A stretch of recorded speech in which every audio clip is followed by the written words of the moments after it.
Thanks for staying with us. Talking health matters now. World Sickle Cell Day, which is marked on the 19th of June, was established by the United Nations General Assembly in 2008 in order to increase the awareness about the sickle cell disease and its cure among the public. Sickle cell anemia is a genetic red blood cell disorder, and the International Awareness Day is observed with the goal to increase public knowledge about the challenges experienced by patients and their families and caregivers.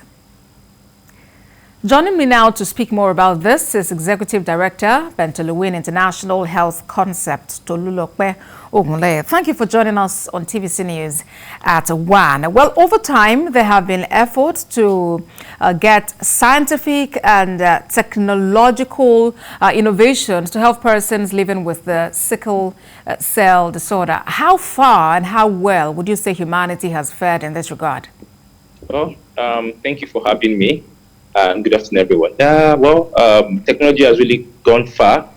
Thank God, and thanks to technology and thanks to science. Before now, sickle cell disease is considered a disease that has no cure. You know, a lot of times, particularly in Africa, when people tend to have sickle cell, they stigmatize them and they believe that is how they're going to live throughout the rest of their life. But thanks to science, we've had successful transplants and different technology improvements in terms of the better way to even prevent and also cure sickle cell disease.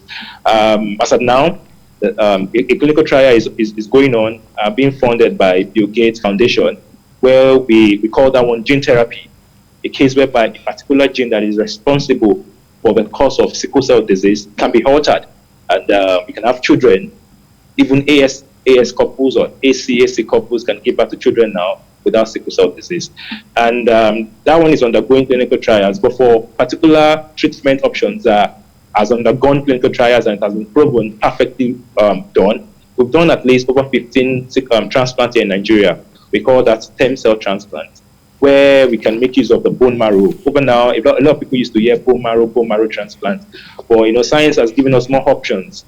We no longer really talk about bone marrow again. We have what we call peripheral blood, or the cord blood, the placenta and the cord blood that in Nigeria, in Africa, that a lot of people consider, they have a lot of attachment to it. Science makes us to understand that there are a lot of stem cell inside that placenta. The blood present in that placenta, the blood present in that cord, it's called cord blood, and the particular stem cell that's inside that blood is hematopoietic stem cells. And with that, we can be able to use it to cure over 80 diseases. But because of the peculiarity of today, knowing fully well that today is World Sickle Cell Day, so we've been able to make use of that blood in that placenta, the blood that is present in that placenta. We've been able to make it use it to cure sickle cell disease, and the transplant over the world has been on for over 30 years. All right. Over 30 years. All right. You mentioned earlier that in Nigeria alone, we've been able to carry out at least 15 stem cell transplants. But Yes. There are thousands of people living with the condition in Nigeria. And I'm wondering what's the level of affordability and accessibility of these cures and treatments? Well, fortunately, is accessible for everybody. Knowing fully well that sickle cell, Nigeria is one of the countries that has the highest number of people living with sickle cell, followed by India and DRC. But unfortunately, this technology is an high-tech technology. We call it high-tech. And because of the peculiarity of the procedure, it's a bit expensive. We are trying to talk to the government and also philanthropists. We have a lot of people that their life have been cut short due to this disease, and it's not their fault. So it's accessible to everybody, but as I've said, it's an high-tech procedure, and it's still because most of the technology, most of the things we're using, they are things we need to import, from other countries. My facility represents a facility in the UK, Cells for Life UK. So, the majority of the things we're still doing it in partnership with some of these international organizations or international facilities out there. So, considering the exchange rate and all the like, so it's a bit. Sorry to say, it's a bit expensive. Okay. So let's hope that in the days ahead, science would help us get a solution that is less expensive, that is cheaper, that people can easily afford. But what would be your charge really to people? Because this appears to be something that is preventable So what can we do as individuals to prevent the frequency of cases and then to help those who are actually living with the condition? Okay, let me start. Let me highlight a lot of prevention. Now, before now, we used to discourage AS or AS couples or AC couples from getting married. But love is not enough. As one of my bosses would say, love is not enough. One of the first things that youth there are meant to do is just to ask about the genotype. But at the moment, for AS couple or AC couples that really want to go into marriage and they feel they're comfortable, they have the money, they can go ahead now. Technology are put in place, they can have different children. We have what we call pre-implantation genetic testing, PIGT, whereby they can give birth to different children, they can select a particular gene, and they will be able to give birth to children without sickle cell.